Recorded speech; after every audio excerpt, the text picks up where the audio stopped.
Hi, everyone. Welcome to Sandy K Nutrition, Health and Lifestyle Queen. Today, I'm going to talk all about the science and soul of love. And the reason I decided to do this is not for any other reason except for I thought of this because Valentine's Day is coming up. And by the time that this podcast comes out on all platforms, it will be a few days away from Valentine's Day. And I wanted to give you a very different perspective on love that is rooted in science and soul. So here we go. So I'm going to frame this in such a way that it's not about the relationship status and it's not, you know, performative like a Hallmark holiday.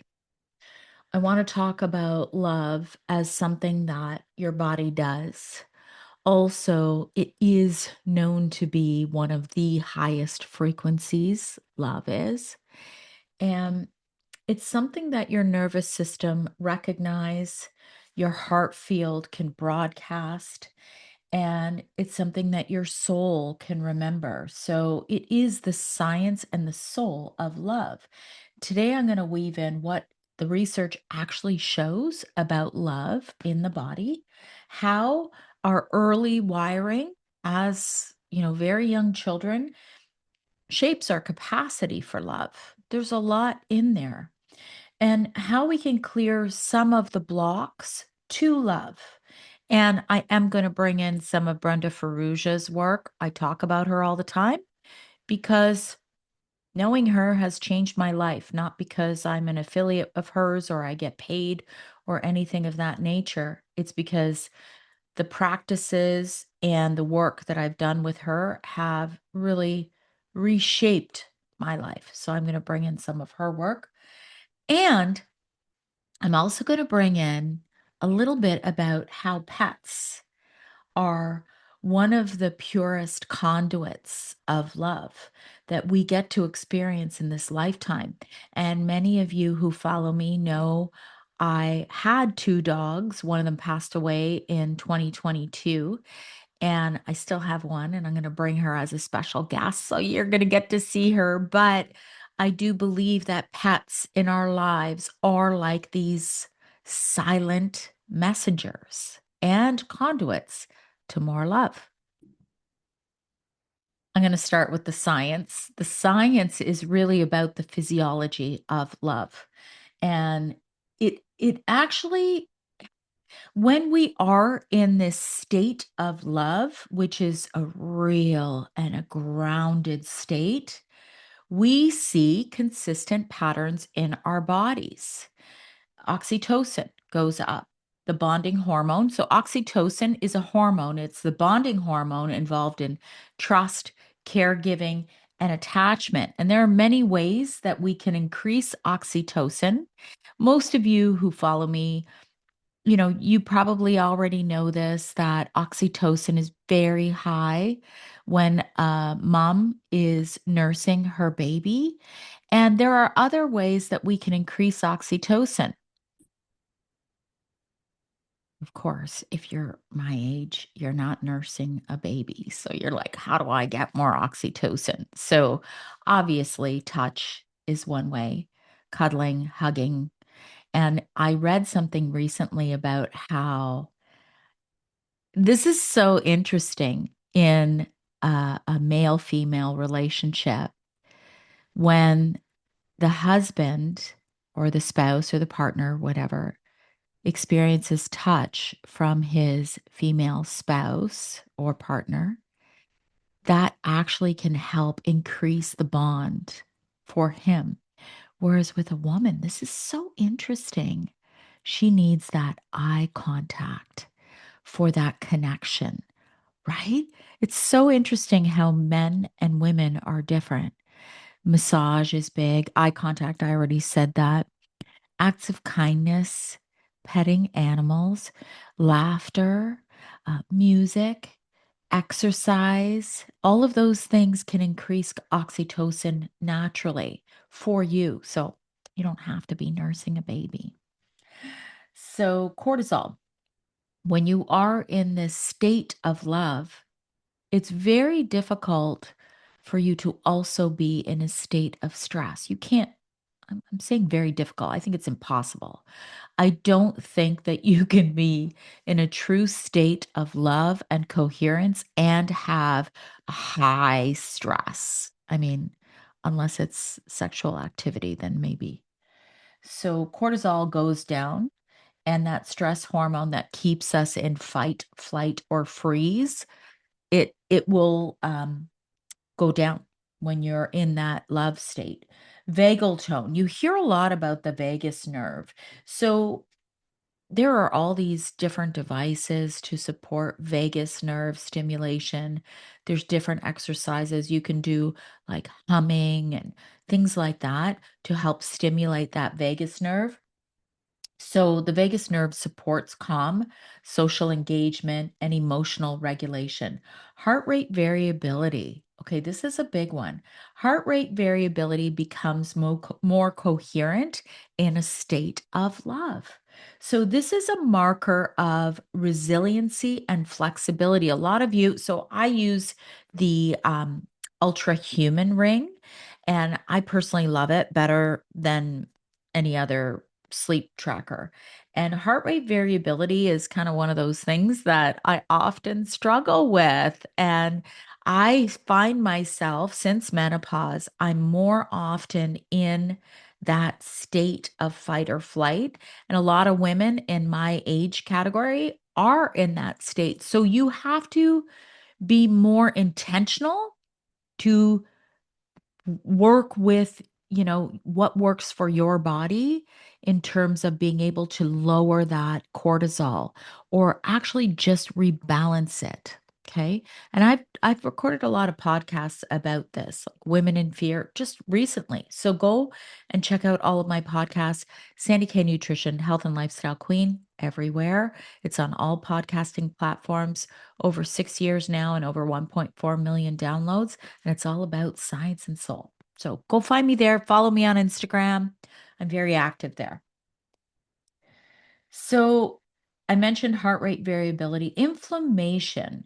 It tends to decrease over time in people who have stable and supportive relationships. Now, I'm going to get into this because it's not about the other person per se. Of course, like if you're in an abusive relationship or anything like that, that's a totally different scenario.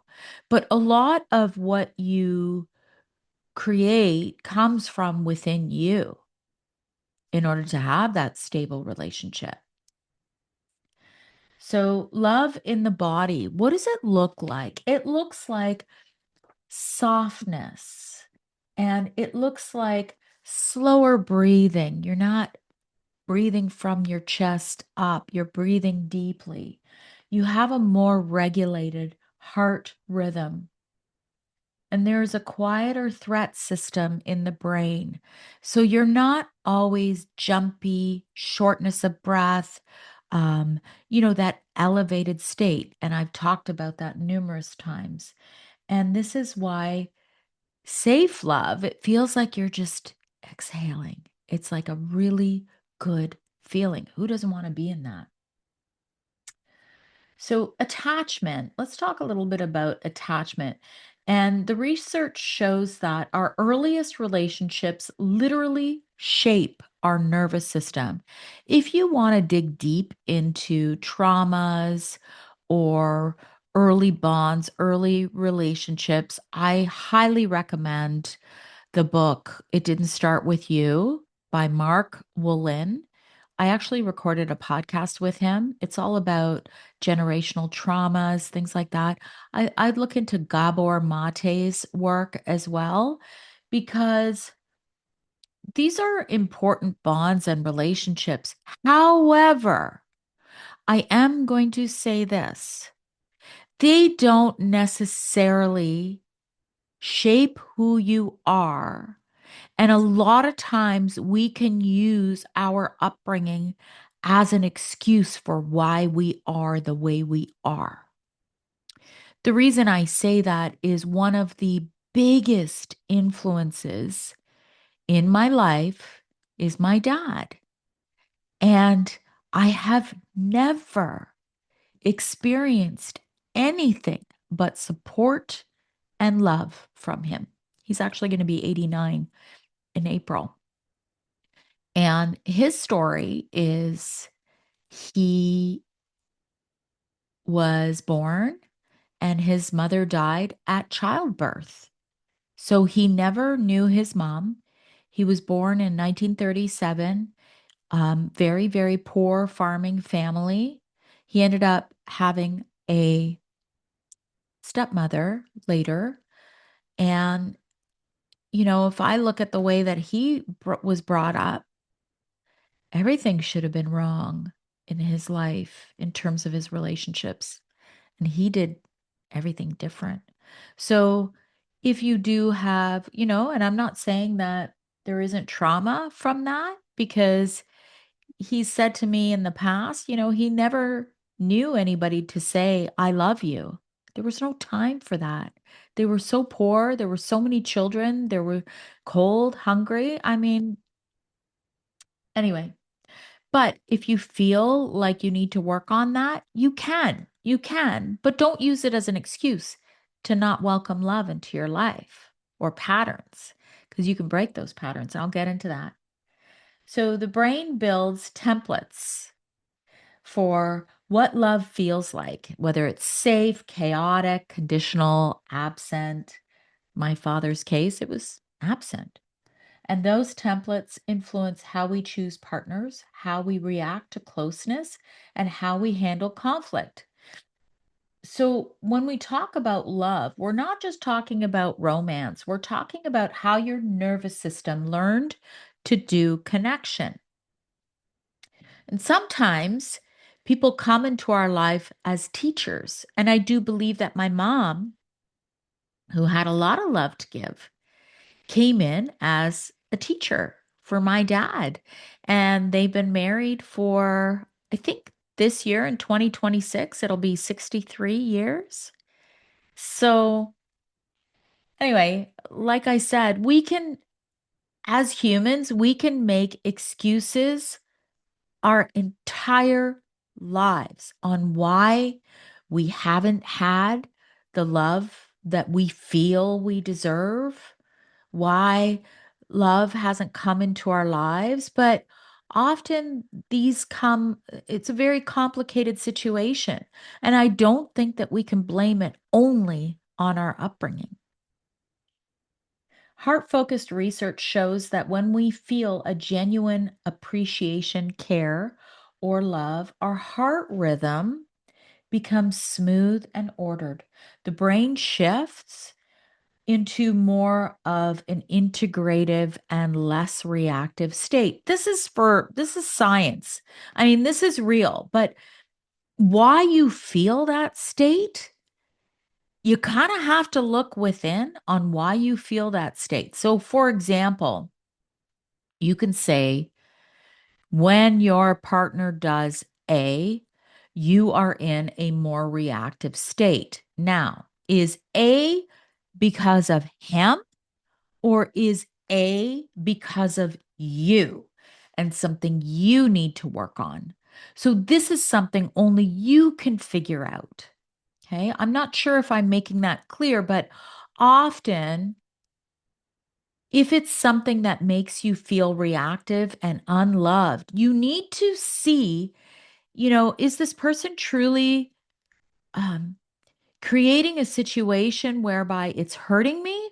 Or is this something within me that I need to work on, that I am cultivating this state? Hopefully, I'm making that clear. Our electromagnetic field becomes more coherent, and other people's systems can actually sync to that when we are in that um, heart brain coherence. So, I'll give you an explanation of that. So, for example, let's say I'm really stressed out about a situation and my spouse comes home. Often it's my field that he can feel. right away. And he could feel that energy. If I'm cooking dinner, I've got the music going, I'm making a beautiful meal out of love, and he comes in that door and he senses that. That is called a heart brain coherence. He could feel that electromagnetic field from me, and it cultivates that whole environment to bring in more love.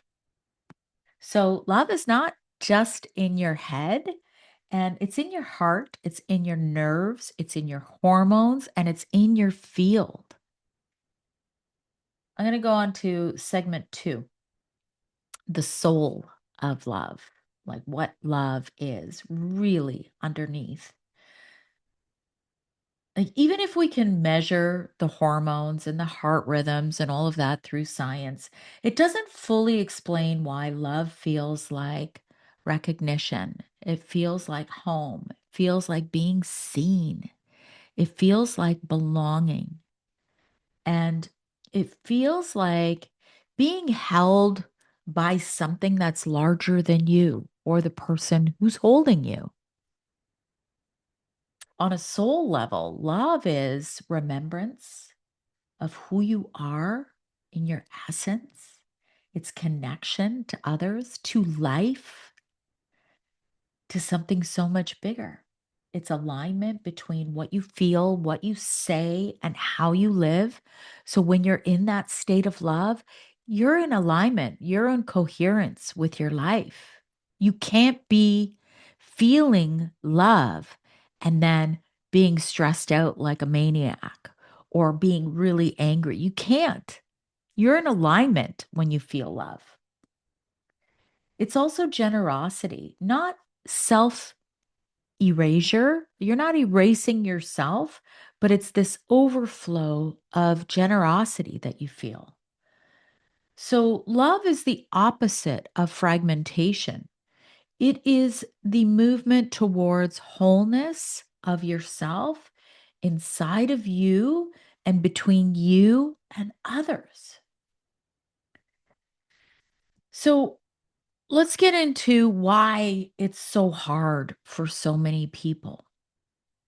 Most of us are not walking around in a neutral state. We're walking around with these old attachment wounds, nervous systems that are wired for threat, subconscious beliefs that love is dangerous, or I'm not enough to be loved, or I'll be abandoned again. Limiting and negative beliefs, that's huge. That's where Brenda's work comes in. Go check her out, sobrilliant.ca. And this is a powerful tool in the toolkit. And I touched on that a couple minutes ago. Like, is it you, me, or is it him or her? Right. And often, we label this as a projection. We project a lot of what we are or what we feel or what we hold onto those that we love, except for our pets. They're more of that conduit to help release any of this stuff that doesn't serve us. I'll get into that. So, beam therapy. I'm going to talk a little bit about beam therapy. If you want to know in great depth of what beam therapy is about, check out my podcasts with Brenda. I've recorded about this, and check out Brenda. So, bioenergetic emotional access method. It's designed to identify subconscious limiting and negative beliefs, trace them back to early experiences or inherited patterns, clear the emotional charge that's stored in the nervous system, and help the body um, to stop bracing against love and safety and connection. It also helps to clear traumas. So, Brenda really helps clear that path to love of oneself first and clearing the negative and limiting beliefs that we hold within ourselves that might be that blockage to the love that we really, really want to cultivate in our lives and that we want to feel. We want to feel it from ourselves first.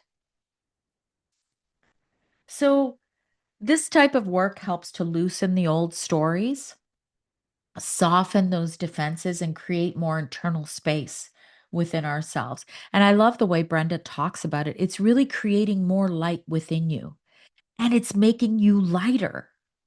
You see people who walk around with that harshness. They're holding a lot. And a lot of what people hold, they don't even know that they're holding it, which is why this type of work is so powerful. So now we're going to talk about pets and love in its simplest, purest form. Before I get started on the pets, I wanted you to meet Gracie. So this is Gracie. She is a micro mini Australian Bernedoodle, and she's about 7 years old, and she is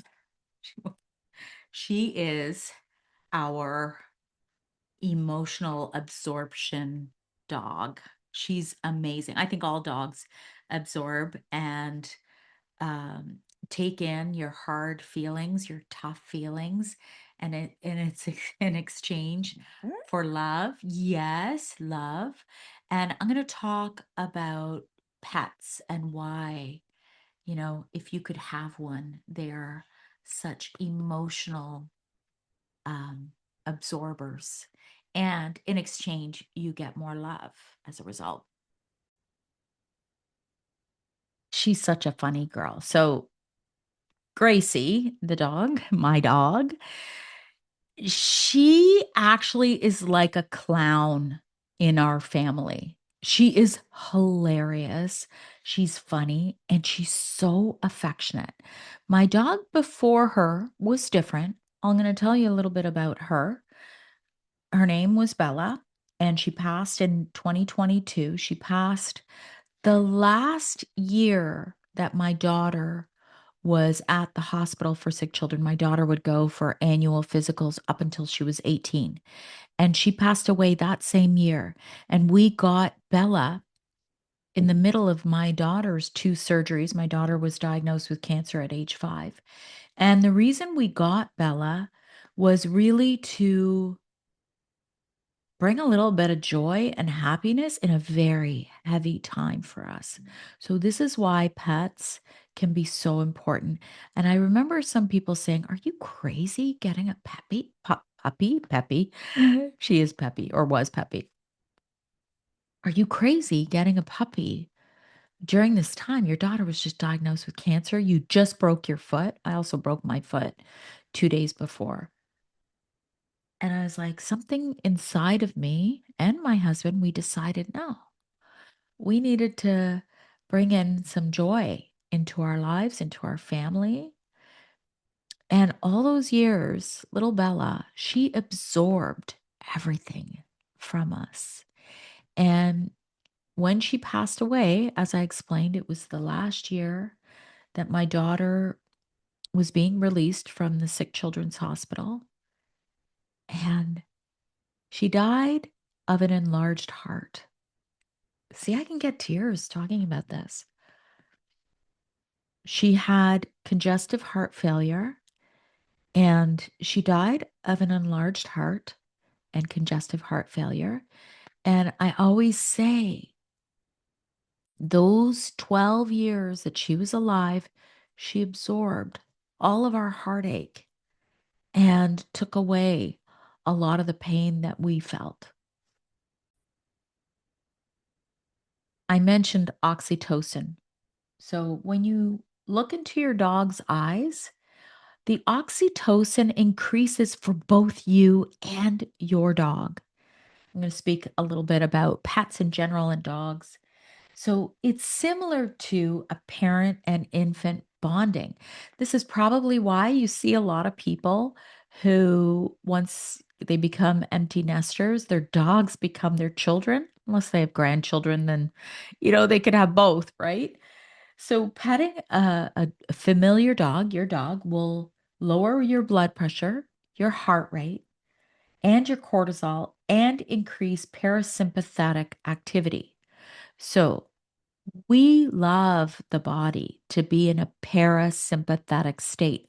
I've explained this in other podcasts. There's sympathetic, which is that always hard, always sympathizing with everything around you. That's the best way I always remember the difference.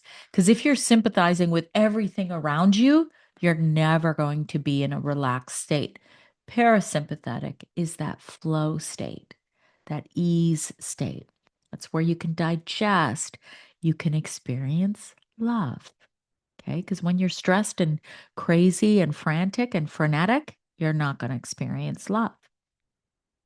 People who live with dogs, especially those who live alone, often have lower all cause mortality and better cardiovascular outcomes over time.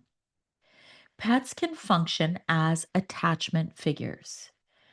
So it's really interesting that, they're like our safe base, and often they actually will feel distress when separated from us. We feel distress when separated from them. So the bottom line is that you can feel your whole body soften when your dog or your cat curls up beside you. And it's not just emotional, it's actually your nervous system recognizing safety, feeling love. On a soul level, I explained my soul purpose dog, Bella. She had a whole other purpose. Pets often will arrive at transitional times: grief, divorce, burnout, reinvention, sickness, as my dog Bella did. They hold a kind of unconditional presence that we rarely can experience with humans. They mirror our emotional state without judgment, and they teach us how to give and receive care. They teach us so much. They're not here to replace human love, but they're here to remind us of what feels love feels like in the body. What does it feel like? Simple, present, nonverbal, non-transactional. You don't have, and this is the whole thing about Valentine's Day. It's become very performative and transactional. Let me get you a bouquet of roses and let me go and buy you a box of chocolates. I mean, you could do those things, but really, love is not, that's not what love is about. And it's become this. And I think we need to look at it from a different perspective. One of the practices that I began a long time ago, my kids are now in their 20s, but when they were old enough to read and understand, I started to write them letters. Often I do this. Listen, it's always best if you can put pen to paper and handwrite it. There's something magical about handwriting a letter, but I get it. Sometimes it's easier to use a computer. So I started to do this many years ago. And what I do in this letter is I do a little review of the year on what I have seen in such beautiful growth in them in the last year. And then I talk about what I love about them. I then started to do this for my husband. I'll talk about a little year in review and then what I love about our relationship and about them. I also started to do this with my elderly parents because often our days are so busy that, we might drop in a quick, I love you, and that's it. But when you have these letters, I think it's a very powerful gift that surpasses any flowers, chocolates, presents. So I wanted to share that. So you can think of love in three layers: there's the body, which is the nervous system, the breath, the heart, the hormones, the beliefs, subconscious stories that you have, emotional imprints, the behaviors, how you show up for yourself, others, even your pets. And I want to weave in how important our health comes into play. Most of you who follow me know I'm a registered holistic nutritionist, and I went back to college very late in life, and my life pulled me in this direction that I needed to look at health in a holistic way. And while we can't predict everything that comes down the road for us, I do believe that when we pay attention to our health, then that's going to help us in being able to feel more love. Because I've been sick before. I had cancer. I had my thyroid gland removed. There were times that I was really unwell, and it's very hard to feel love when you're not well. I mean, you could do it, but it takes more effort. So I always say try as best as you can to take care of your health, and it'll be easier for you to feel that vibration of love when you're healthy yourself. And that's health in body, mind, spirit, and soul. So, the body practices that increase vagal tone and heart coherence. You got to choose what resonates here to help your body. Breathing patterns that slow the system. I shared this in my podcast episode last week about how women's physiology changes at menopause, and perhaps we need to incorporate movement that is more in coherence with what our body needs and not the performative or aggressive movements. You can listen to that podcast, but one of my favorites, and I've been doing this every day for the last month. It's easy to incorporate and it's free, is Qigong. It really helps you get into your flow of healthy energy within your body and gentle stretching and all of that.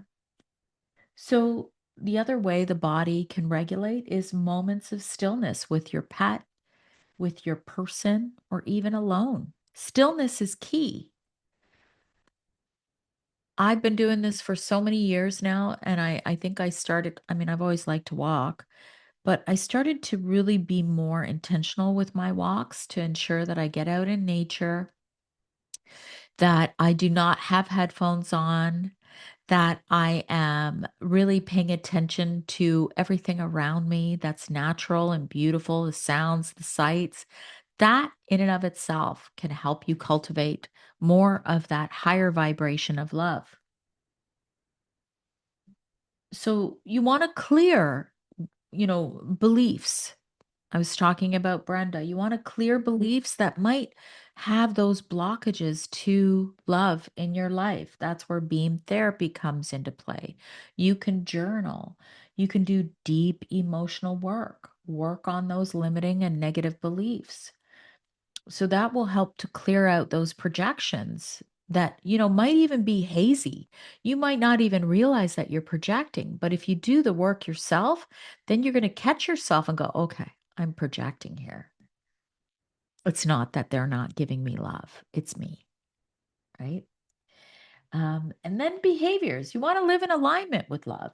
You want to ensure that you create boundaries, healthy boundaries that protect your nervous system.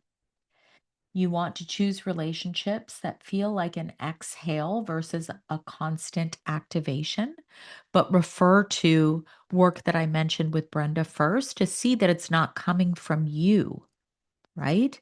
Because remember, a lot of this stuff is a projection that's actually coming from you that you need to work on. It's not about your partner.